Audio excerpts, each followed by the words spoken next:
Business on Purpose podcast. So I got this honest and sobering question from a heroic small business owner just yesterday. Should I close my business and even just move away and start something completely new? It's a tough question. Hey, it's Scott Beebe with the Business on Purpose podcast. That's why we're here, is to help navigate through those tough questions and to liberate you from the chaos of working in your business. We always use that word "in," by the way, as a direct contrast to the word "on." Michael Gerber, in his book E-Myth Revisited, introduced that to the small business world, the idea of working on your business versus working in your business. So what do you do in this case where, frankly, you're just exhausted? Never forget, Jesse Cole, my buddy, gave a statistic a couple of years ago that I've seen since a couple of times, and that is 96% of businesses collapse within the first 10 years. They close. Now, here's what's interesting, is they don't close primarily because of a lack of market. They usually close because the owner gets sick of working in the business. Now, there could be multi-factors. Obviously, there could be fiscal challenges that are going through the business. Maybe the owner did not set up the fiscal side of the business correctly to be able to work through things like projections and forecasting and budgeting and cash flow and all of those other things. But the reality is, overwhelmingly, most businesses cease within 10 years because the business owner gets tired. And I don't want you to do that. But what if you're in a situation where it's just exhausting and frankly you feel like there's very little to no hope? I want to do a couple of things. Number one, I want to encourage you. I want you to know that the work that you've put in is good work. In fact, work is good. If you go back to Exodus 35, and this is really found all throughout the ancient Jewish context, is that work is a gift given by God. Talent, skill set is a gift given by God. And in those talents and skill sets, whether your skill set is woodworking or managing financial books or being an attorney, whatever your skill set is, that skill set is a gift that has been deposited in you to be able to leverage. And so I want you to understand, regardless of the business continuing, your skill set endures. And that's something that's been given to you. And so you need to find a place, find a scenario, find a situation, whether that's in your existing business and you can revive that, or if it's in some new structure, to where you're living out the asset of that skill that's been deposited inside of you. So I want to encourage, that skill does not go away. That skill is still very much yours, and it's for the benefit of other people. But what if you think, I don't mind my skill, it's the business that I hate?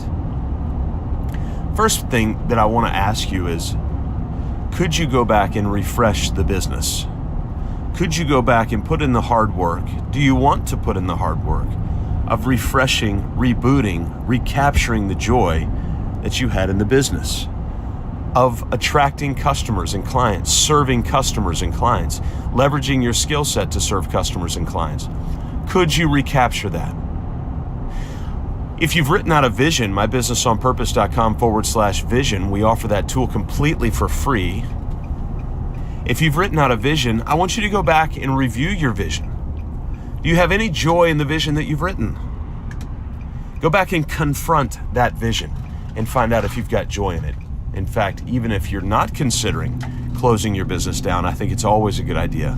Right now, let this podcast episode be the push that you need to go back and refresh your vision. mybusinessonpurpose.com/vision.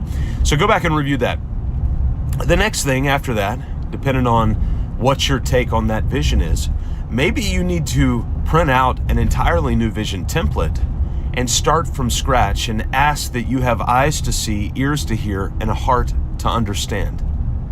And sit down with those 7 categories of how far out the vision is, the financials within the vision, the product and service within the vision, the team, your family and freedom section within the vision, the culture of what you want to build, and then the client that you want to serve. And once you lay out those 7 categories, Lay them out not in the context that you're currently in, but in a completely new context. Imagine everything was wiped clean and you started this from scratch. Having fresh eyes to see, fresh ears to hear, and a fresh heart to understand. So if you wrote that out and stepped back and looked at that from 60,000 feet and asked yourself an honest question, can I do that within the current context of my business? Can I refresh or reboot my business to be able to serve this new vision? If you can't, then I want you to begin to ask yourself, what is the cost? What man or woman would go build a building without first counting the cost? And so count the cost. What would it mean for you and your family? What would it mean for you financially? What would it mean for you relationally? What would it mean for you in your community? And you begin to lay that out, count those costs. One final thing that I want to encourage you to run that vision through is your own set of unique core values.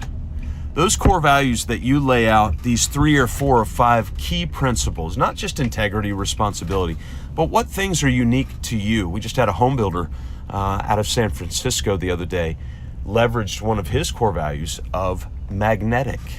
Magnetic. What a great core value. And so will this new fresh vision allow you, in his case, to be magnetic in relationship? Run your decision through your core values and see how they come out the other side. Once you've done the systematic, thoughtful process of this, then it comes to wisdom. You've got to get this into the hands of other people privately, 1 or 2, maybe 3 at max, who are older, wiser, and have a different perspective than you. And you get wisdom and ask them for their wisdom. But in this entire thing, here's one thing I'll encourage you to do. Be slow to speak, be quick to listen, and go after wisdom. It's hard, but we're here to help you. Start with mybusinessonpurpose.com/vision. I'm serious. Go put in the work. We'll see you next time right here on the Business on Purpose podcast.